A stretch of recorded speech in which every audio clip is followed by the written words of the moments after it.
ناظرین، میں آج آپ کے ساتھ نبی کریم صلی اللہ علیہ وسلم کا ایک واقعہ شیئر کرنا چاہتا ہوں۔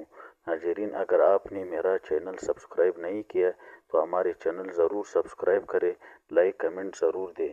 ناظرین، نبی پاک صلی اللہ علیہ وسلم اور ایرن کی ضمانت، رحمت و امانت داری کی عظیم مثال۔ اسلام کی بنیادی اصولوں میں سے ایک اصول رحم دلی، شفقت اور عدل و امانت داری۔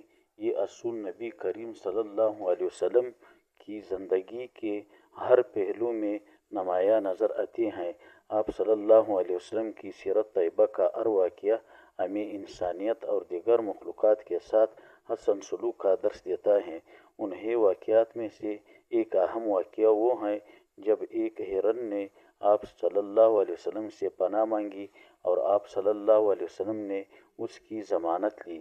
یہ واقعہ نہ صرف آپ صلی اللہ علیہ وسلم کی رحمت و شفقت کا مظہر ہے، بلکہ یہ اس بات کا بھی ثبوت ہے کہ آپ تمام مخلوقات کے لیے اللہ تعالیٰ کی رحمت بن کر مبعوث کیے گئے تھے۔ ایک دن ایک شکاری نے ایک ہرن کو پکڑ لیا اور اسی رسی سے باندھ دیا۔ ہرن نے فریاد کی اور اللہ کے نبی صلی اللہ علیہ وسلم سے مخاطب ہو کر اپنی رہائی کی درخواست کی۔ ہرن نے کہا، یا رسول اللہ، مجھے چھوڑ دیا جائے تاکہ میں اپنے بچوں کو دودھ پلاؤں، وہ بھوکے ہیں۔ میں وعدہ کرتی ہوں کہ میں دودھ پلانے کے بعد واپس آ جاؤں گی۔ نبی کریم صلی اللہ علیہ وسلم نے ہرن کی فریاد کو غور سے سنا اور شکاری کے پاس جا کر فرمایا، کیا تم اسے چھوڑ سکتے ہو؟ میں اس کی ضمانت دیتا ہوں کہ یہ واپس آ جائے گی۔ شکاری، جو نبی کریم صلی اللہ علیہ وسلم کی صداقت اور امانت داری سے بخوبی واقف تھا، آپ کی ضمانت پر راضی ہو گیا اور ہرن کو آزاد کر دیا۔ ہرن نے وعدے کے مطابق اپنے بچوں کو دودھ پلایا اور پھر واپس آ کر خود شکاری کے حوالے کر دیا۔ یہ واقعہ ہمارے لیے کئی اہم اسباق فراہم کرتا ہے۔ نبی کریم صلی اللہ علیہ وسلم کی شخصیت رحم دلی کا جو پہلو نمایاں تھا، وہ تمام مخلوقات کے لیے تھا۔ آپ نے صرف انسانوں کے ساتھ نہیں بلکہ جانوروں کے ساتھ بھی حسن سلوک کی تعلیم دی۔ ہرن کی فریاد سننا اور اس کی مدد کرنا اس کا بات ثبوت ہے کہ آپ واقعی رحمت للعالمین تھے۔ یہ واقعہ ہمیں ہمدردی اور دوسروں کے دکھ کو محسوس کرنے کا درس دیتا ہے۔ ہرن کے لیے ہمدردی ظاہر کر کے نبی کریم صلی اللہ علیہ وسلم نے ہمیں سکھایا کہ ہمیں اللہ کی تمام مخلوقات سے محبت کرنی چاہیے، چاہے وہ انسان ہوں یا جانور ہوں۔ نبی کریم صلی اللہ علیہ وسلم کی ضمانت پر شکاری کا ہرن کو چھوڑ دینا اس بات کی گواہی دیتا ہے کہ آپ کی صداقت اور امانت داری ہر ایک کی دل میں راسخ تھی۔ ہرن نے اپنے وعدے کو پورا کر کے یہ ثابت کیا کہ وعدے کی پاسداری ایک اعلیٰ صفت ہے، چاہے وہ کسی بھی مخلوق کی طرف سے ہوں۔